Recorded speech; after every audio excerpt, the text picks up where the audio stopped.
I'm Krista, I'm 15, and I just finished 10th grade. My favorite thing in the entire world is music. My goal is perhaps to get to college with music, maybe join the college marching band. My friend called me one night, and I know that she was having some issues with her dad. Her dad just got back from Iraq, and I knew there were some problems. And she was saying things like, I don't know what to do anymore. I really just want to run away right now. I want to disappear. I thought she was going to do something bad to herself. I thought she meant disappear as in forever. She told me that everyone would be better off without her. She never said explicitly that she was having thoughts about suicide, but I was so scared. I didn't want anything at all to happen to her. I had a feeling that she wanted it to stay a secret. I felt that I needed to be there for her, and the way that I needed to do it was to go to someone else because I didn't know what I needed to do. The next day at school, I went to the counselor's office and I sat down and I told her my friend's story. She told me that what I really needed to do right now is to be a friend for her, let her know that I would be there for her. My friend has gotten some counseling. She's so much better. She's gotten into a lot of extracurricular activities. She's a lot more open with me.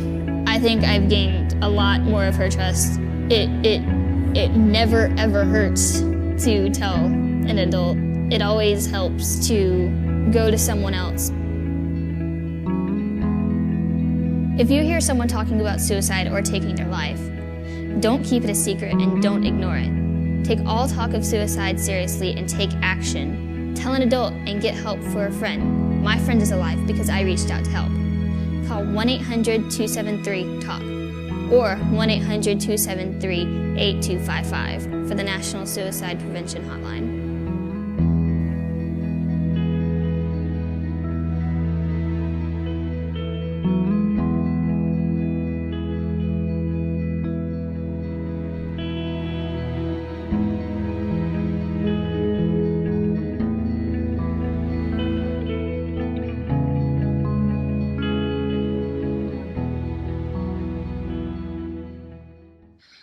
Hi guys, my name is Ashley Saw and I chose to do my advocacy project on youth suicide. I picked this video to introduce my topic because I think it really exemplified the power that intervention can have on anyone who's contemplating suicide. And in addition, it showed how life-saving it can be when someone is able to identify those signs of suicidal thoughts or behavior, and how it can potentially save someone's life, like this girl in the video illustrated. Suicide is a big problem nationally. Although the focus of my advocacy project is on youth suicide in Florida, I just wanted to share with you some of the recent statistics that the American Foundation for Suicide Prevention found. And in the United States, suicide is the 10th leading cause of death. Every year, there are 42,773 Americans who die by suicide, and for every suicide, there are 25 attempts.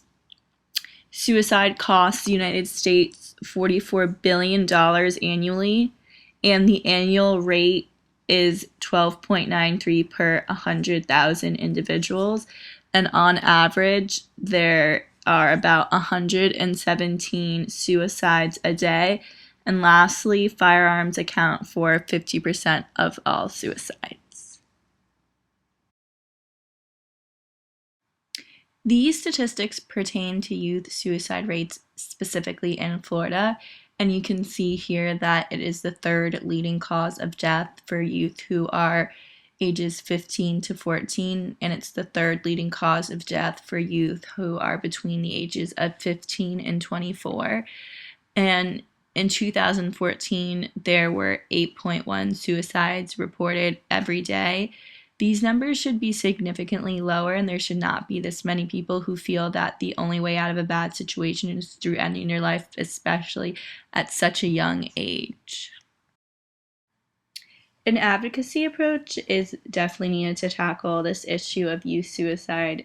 There needs to be policies out there that are developed to campaign and fight for more effective ways to protect and help our youth who are having these type of suicidal thoughts that eventually lead to them ending their lives. And what you see here is Senate Bill 884, which was proposed by Senator Benequisto in this year's Florida legislative session. And it really took an excellent advocacy approach to address the issue of youth suicide and took a huge step forward in regards to how the state can take on a bigger responsibility in trying to reduce the amount of youth who commit suicide. And SB 884 requires that the Department of Education is to incorporate 2 hours of youth suicide awareness and prevention training for all K through 12 instructional personnel to receive as part of their continuing education or in-service training. Specifically, the bill requires that the DOE, in consultation with the statewide Office of Suicide Prevention and suicide experts, develop a list of approved materials. It requires that the training to be included in existing continuing education requirements and to not add to the total hours currently required by the department. It authorizes the State Board of Education to adopt implementation rules and specifies that the required training does not create any new duty of care or basis of liability. And it says that the school districts may incur costs for instructional personnel to attend the training required by the bill, as well as the cost for substitutes and trainers. However, because of the flexibility in how the training can be delivered and the requirement that the training not add to the total hours of in-service required by the DOE, these costs should be minimal and absorbed within existing resources. And unfortunately, this bill did not make it all the way to become a law, and it died in appropriations in March.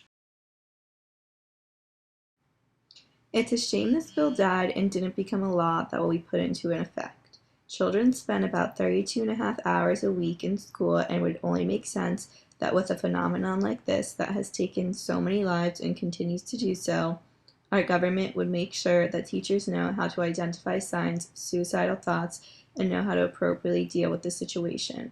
In addition, this policy does an excellent job at appealing to every worldview. The fact that school districts can bring it upon themselves the cost of instructional personnel to attend the training required by the bill gives the bill a local and community component that would satisfy the concerned camp. The fact that it requires the Department of Education to work with the statewide Office of Suicide Prevention and suicide experts to develop a list of training materials to provide to the schools appeals to the satisfied camp because it's a government-initiated response to a social problem that is actively affecting our state's children. Lastly, it satisfies the impatient camp by acknowledging that not every child is a healthy, happy, growing individual, and there are a vast amount of reasons as to why a child could be struggling with suicidal thoughts because there are no social and economic boundaries that suicide doesn't cross, and therefore teachers need to be able to identify any and all signs of suicidal behavior.